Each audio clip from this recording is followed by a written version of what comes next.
Doctor ortho Ayurvedic oil and capsule. अब दर्द भी घुटने टेकेगा।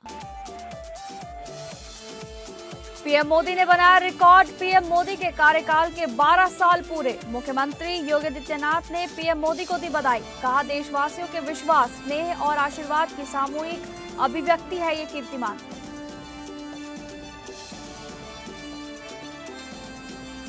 पीएम मोदी के निर्वाचित पीएम के रूप में सबसे लंबे कार्यकाल पर बीजेपी कार्यकर्ताओं में जश्न का उत्साह का माहौल। प्रदेश बीजेपी अध्यक्ष पंकज चौधरी ने लखनऊ के हनुमान सेतु पहुंचकर पीएम के दीर्घायु होने की कामना की।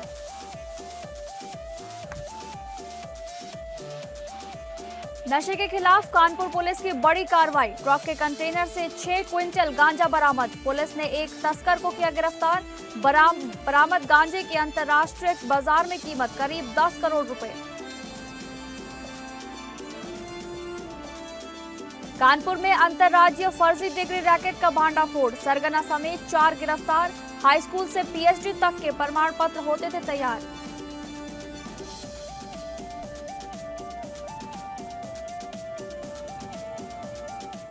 नमस्कार, आप सभी का बहुत बहुत स्वागत है इस बुलेटिन में। मैं हूं आपके साथ शालिनी राणा। शुरुआत करेंगे बुलेटिन की। देश की राजनीति में आज एक नया इतिहास दर्ज हो गया है।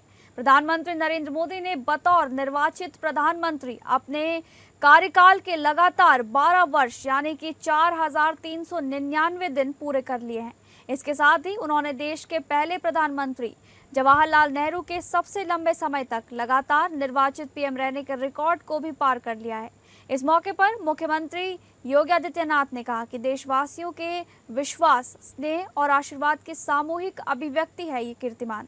सबसे लंबी अवधि तक निर्वाचित प्रधानमंत्री के रूप में सेवा देने वाले जन नेता बनने पर मुख्यमंत्री ने पीएम मोदी को बधाई दी। उत्तर प्रदेश के मुख्यमंत्री योगी आदित्यनाथ ने कहा कि भारत की प्रगति, प्रतिष्ठा और पराक्रम की नई गाथाएं लिखती रहे राष्ट्र सेवा को समर्पित प्रधानमंत्री की अविराम साधना।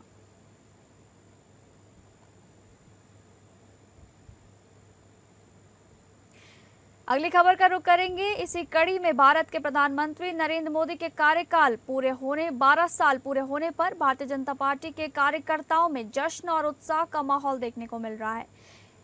उत्तर प्रदेश भारत में पार्टी के प्रदेश अध्यक्ष पंकज चौधरी ने हनुमान सेतु पहुंचकर उनकी दीर्घायु की कामना करते हुए ईश्वर का आशीर्वाद लिया। इस अवसर पर उन्होंने तमाम कार्यकर्ता भी मौजूद रहे।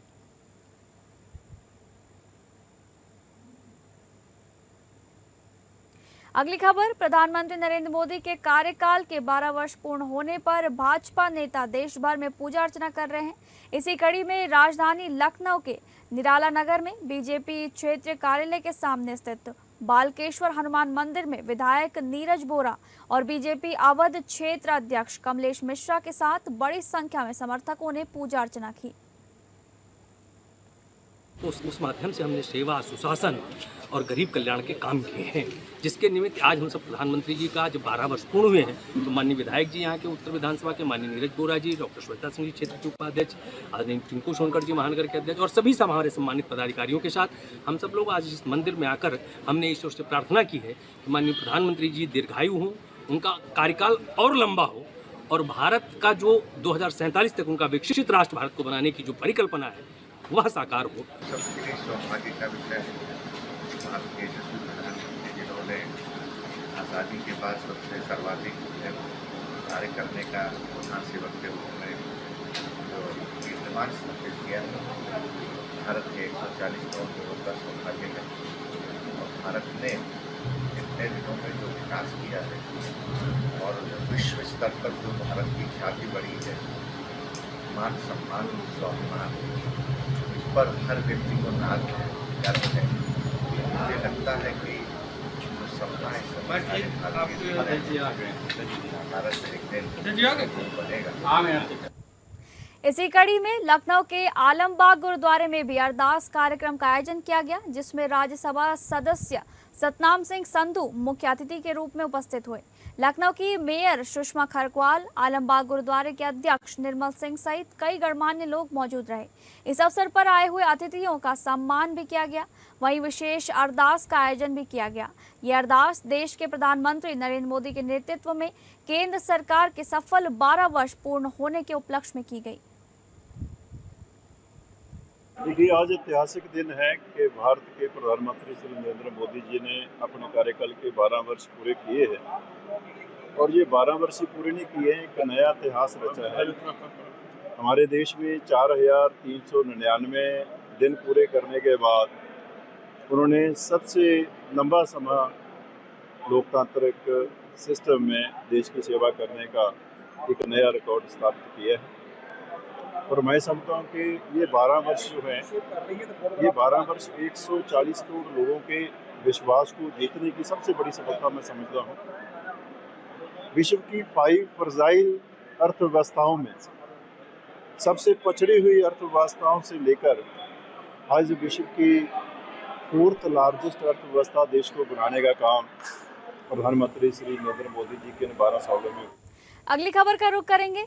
योगी सरकार अपराधों के प्रति जीरो टॉलरेंस की नीति अपनाती है, इसीलिए अपराधों के खुलासे के लिए वैज्ञानिक तरीकों को बढ़ावा दे रही है।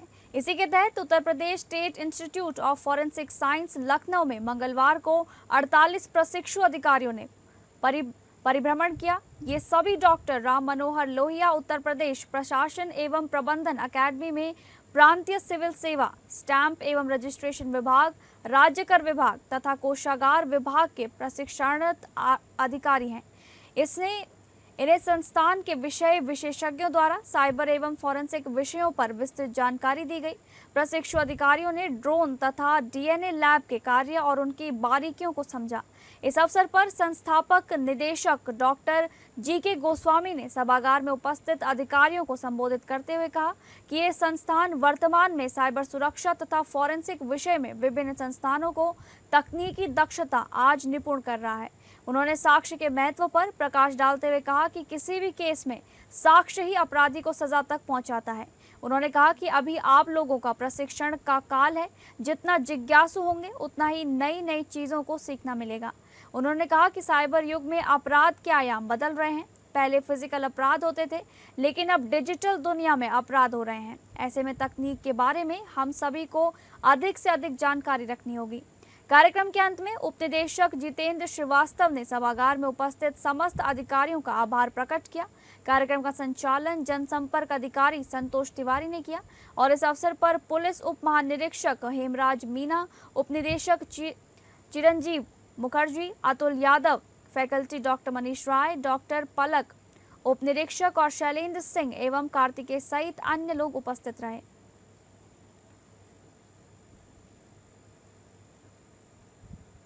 अगली खबर, हमीरपुर जिले में नई सीएमओ डॉक्टर अलका शुक्ला ने पदभार संभालते ही जिला महिला अस्पताल का निरीक्षण किया। निरीक्षण के दौरान उन्होंने अस्पताल की व्यवस्थाओं का जायजा लिया और मरीजों से मिलकर फीडबैक भी लिया। हमीरपुर का महिला अस्पताल लगातार शिकायतों के मामलों में आगे रहता है। सीएमओ डॉक्टर अलका शुक्ला ने निरीक्षण के दौरान सीएमएस को मरीजों को समय पर इलाज और दवाएं उपलब्ध कराने के सख्त निर्देश भी दिए। उन्होंने अस्पताल में सफाई व्यवस्था, डॉक्टरों और स्टाफ की उपस्थिति, दवाओं की उपलब्धता और प्रसव कक्ष की स्थिति को बेहतर करने को कहा। सीएमओ ने कहा कि लापरवाही बर्दाश्त नहीं की जाएगी और शिकायत मिलने पर कार्रवाई तय है। उन्होंने मरीजों की परेशानी को प्राथमिकता पर हल करने और पारदर्शिता बरतने की हिदायत दी। सीएमएस को रोजाना मरीजों से फीडबैक लेने और रिपोर्ट भेजने के निर्देश भी दिए गए। यहाँ पे क्षमा सही नाम है, किसी आशा की बेटी है, उसके बारे में शिकायत पहले ही जब हमारे जो आई थी वो बाहर ले जाकर के जांच कराई। किसी भी प्राइवेट महिला के खांसे में आप लोग ना आए, अस्पताल में अगर कोई अफवाह है तो हम जांच करा के अस्पताल में सब कुछ हो रहा है, जांच हो रही है, यही से करना है। अयोध्या में टेंडर फॉर्म न मिलने का मामला सामने आया है। ठेकेदार दिवाकर सिंह ने अपर मुख्य सचिव को जन सुनवाई पोर्टल के माध्यम से शिकायत भेजकर आरोप लगाया है कि निर्माण खंड में कुछ टेंडर ऑफलाइन जारी किए गए थे।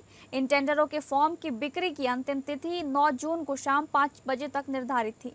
दिवाकर सिंह का आरोप है कि जब वह तय समय पर कार्यालय पहुंचे और टेंडर फॉर्म मांगा तो वहां मौजूद कैशियर ने फॉर्म देने से इनकार कर दिया। कैशियर ने कहा कि पहले साहब से बात करनी होगी, तभी फॉर्म मिल पाएगा। ठेकेदार ने आरोप लगाया कि तय समय सीमा के भीतर भी फॉर्म उपलब्ध नहीं कराया गया, जिससे वह टेंडर प्रक्रिया में भाग नहीं ले सके। उन्होंने पूरे मामले की जांच और कार्रवाई की मांग की है।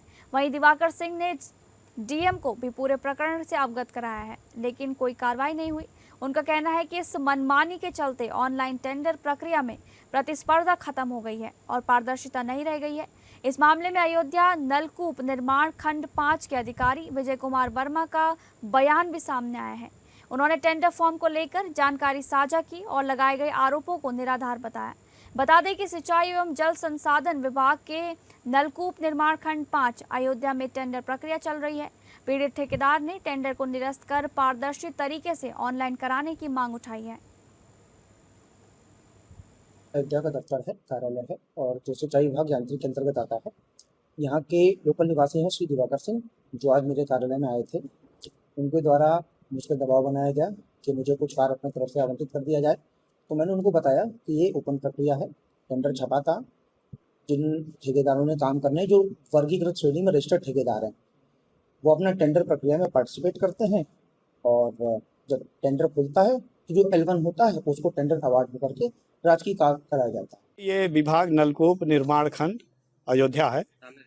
इसमें ट्यूबवेल की बोरिंग होती है, उसमें पिगराइल सप्लाई होती है, जिसका टेंडर यहाँ से निकलता है। मिस्टर विजय वर्मा यहाँ के अधिशासी अभियंता है और जो अपने हिसाब से ऑफिस चलाते हैं, अपने हिसाब से टेंडर लेते देते हैं। उसका कोई डेट नहीं होता है कब टेंडर पड़ना है, कब नहीं पड़ना है। खबरों के सिलसिले में आगे बढ़ेंगे। आजमगढ़ के मैनाजपुर थाना क्षेत्र के करसड़ा गांव में पारिवारिक जमीन बंटवारे को लेकर हुए विवाद में छोटे भाई की मौत के मामले में आजमगढ़ पुलिस ने त्वरित कार्रवाई करते हुए नामजद आरोपी बड़े भाई को गिरफ्तार कर लिया है। पुलिस ने उसकी निशानदेही पर हत्या में प्रयुक्त डंडा भी बरामद कर लिया है। पुलिस के अनुसार 9 जून को करसड़ा गांव में पारिवारिक जमीन के बंटवारे को लेकर 2 सगे भाइयों के बीच विवाद हो गया था। विवाद इतना बढ़ गया कि दोनों पक्षों के बीच मारपीट शुरू हो गई। इसी दौरान बड़े भाई जगदीश विश्वकर्मा ने अपने छोटे भाई ओम प्रकाश विश्वकर्मा के सिर पर डंडे से हमला कर दिया। गंभीर चोट लगने से ओम प्रकाश लहूलुहान होकर गिर पड़े। परिजन उन्हें तत्काल उपचार के लिए अस्पताल ले जा रहे थे, लेकिन रास्ते में ही उनकी मौत हो गई। 6/2026 को शाम को करीब 7:30 बजे थाना मैनाजपुर पुलिस को यह सूचना मिली कि ग्राम करसड़ा में 2 भाइयों के मध्य मारपीट की घटना हुई है, जिसमें बड़े भाई जगदीश विश्वकर्मा सनाफ स्वर्गीय सुखराम विश्वकर्मा उम्र 70 वर्ष, इनके द्वारा अपने छोटे भाई ओम प्रकाश विश्वकर्मा सनाफ सुखराम विश्वकर्मा, जिनकी उम्र करीब 67 वर्ष है, इनको सर पे बांस से मार दिया है, घायल कर दिया है। परिजनों के द्वारा जो इनको प्राथमिक स्वास्थ्य केंद्र लालगंज ले जाया गया, जहां डॉक्टरों के द्वारा इनको मृत घोषित कर दिया गया। इस प्रकरण में थाना मैनाजपुर पुलिस के द्वारा त्वरित कार्रवाई करते हुए जो बड़ा भाई था उसको गिरफ्तार किया गया है और जो मृतक थे इनकी पत्नी की तहरीर पर सुसंगत धाराओं में मुकदमा पंजीकृत कर अग्रिम वैधानिक कार्रवाई की जा रही है। अगली खबर का रुख करेंगे। आजमगढ़ पुलिस को सूचना मिली, जिले में कुछ आरोपियों ने नाबालिग बच्चियों संग दुष्कर्म कर वीडियो सोशल मीडिया पर वायरल किया है। पुलिस द्वारा तत्काल संज्ञान लेते हुए साइबर सेल से जांच कराई गई, जिसमें गंभीरपुर थाना क्षेत्र में नाबालिग बच्चियों जो कि सगी बहनें हैं, उनके साथ दुष्कर्म एवं उसका वीडियो सोशल मीडिया पर साझा किए जाने की पुष्टि हुई। प्रकरण में त्वरित कार्रवाई करते हुए मुख्य अभियुक्त जाहिद उर्फ रुस्तम पुत्र शफीक उम्र 45 वर्ष निवासी गंभीरपुर को 4 दिन पूर्व पुलिस मुठभेड़ में गिरफ्तार किया गया था। रुस्तम के पैर में गोली लगी। 3 दिन पूर्व एक अन्य अभियुक्त आशीष कुमार प्रजापति पुत्र हंस कुमार प्रजापति निवासी सरदहा थाना तबरपुर को गंभीरपुर क्षेत्र में गिरफ्तार कर जेल भेजा गया है। आजमगढ़ पुलिस को सोशल मीडिया कंपनी के माध्यम से टिपलाइन के माध्यम से सूचना प्राप्त हुई थी कि किसी व्यक्ति द्वारा नाबालिग बच्चियों से दुष्कर्म करके उसका वीडियो सोशल मीडिया पे शेयर किया गया है। प्रकरण को तुरंत संज्ञान में लेते हुए पुलिस ने वीडियो की जांच शुरू की। हमारी साइबर सेल की जांच में ये प्रकाश में आया कि एक व्यक्ति ने लगभग 1.5-2 साल पहले 2 नाबालिग बच्चियों के साथ बहला फुसला के बलात्कार किया, दुष्कर्म किया, उसका वीडियो बनाया और उसके बाद उस वीडियो का दुरुपयोग करके बाद में भी उनके साथ दुष्कर्म करता रहा और इस वीडियो को उसने सोशल मीडिया पर भी शेयर करना शुरू कर दिया। इस प्रकरण को संज्ञान में लिया गया, इस पर अभियोग पंजीकृत किया गया और गिरफ्तारी के दौरान पुलिस मुठभेड़ में अभियुक्त घायल हुआ, उसको गिरफ्तार करके जेल भेजा गया है। इसी प्रकार का एक प्रकरण 2 दिन पहले पुनः संज्ञान में आया, उस पर भी कार्रवाई करते हुए अभियुक्त को गिरफ्तार करके जेल भेजा। अगली खबर, कानपुर पुलिस ने नशा तस्करों के खिलाफ बड़ी कार्रवाई करते हुए एक कंटेनर ट्रक से 6 क्विंटल 2 किलो 96 ग्राम गांजा बरामद किया है। इस मामले में हरियाणा निवासी एक तस्कर को गिरफ्तार किया गया है। ये कार्रवाई अपराध शाखा, स्वाट टीम, सर्विलांस टीम और रावतपुर पुलिस ने संयुक्त रूप से की। पुलिस को मुखबिर से सूचना मिली थी, जिसके आधार पर जीटी रोड पर कंटेनर ट्रक की तलाशी ली गई। बरामद गांजे की अंतर्राष्ट्रीय बाजार में कीमत करीब 10 करोड़ रुपया की गई है। गिरफ्तार आरोपी की पहचान लियाकत अली निवासी नूह हरियाणा के रूप में हुई है। पुलिस ने आरोपी के खिलाफ एनडीपीएस एक्ट के तहत मुकदमा दर्ज कर लिया है और ये पता लगाने में जुटी है कि इस तस्करी नेटवर्क में और कौन कौन लोग शामिल हैं।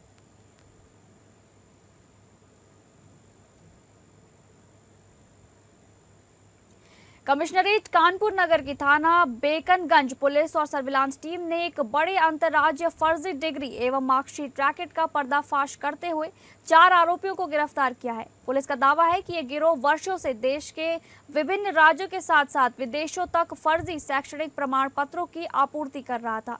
पुलिस के मुताबिक 8 जून 2026 को मुखबिर की सूचना पर बेकनगंज और आसपास के क्षेत्रों में छापेमारी की गई। कार्रवाई के दौरान एक ऐसे नेटवर्क का खुलासा हुआ जो हाई स्कूल, इंटरमीडिएट, स्नातक, प्रस्नातक, एलएलबी, डी फार्मा से लेकर पीएचडी तक की फर्जी डिग्रियां और मार्कशीट तैयार कर मोटी रकम वसूलता था।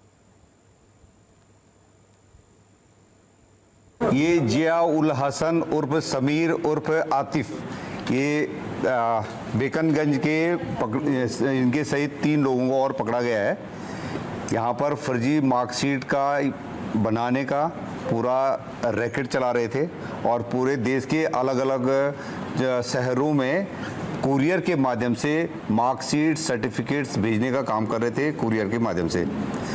इस गैंग ने 2017 से यहाँ पर काम कर रहा था और हमारी टीम ने छापा मार के इनको पकड़ा। इनके सारे जितने भी इंस्ट्रूमेंट हैं, छपाई के डाई, मोहरें, सारे इनसे बरामद करी हैं।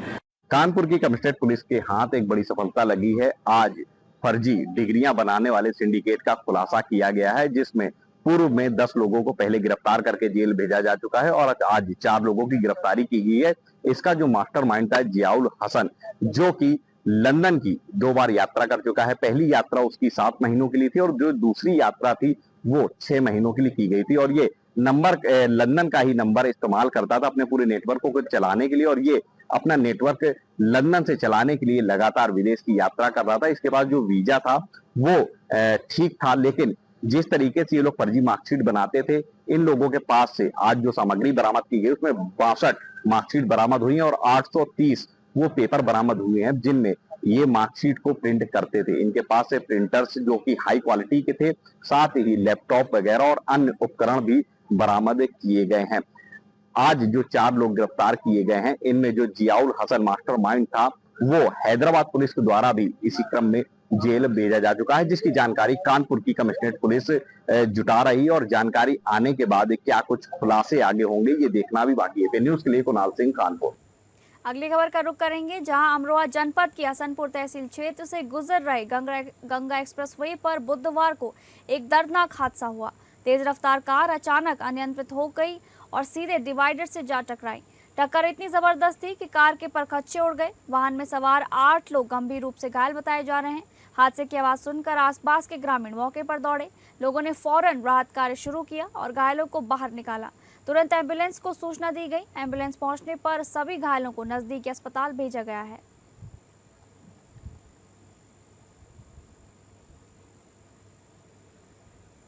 फिलहाल इस बुलेटिन में बस इतना ही। नमस्कार।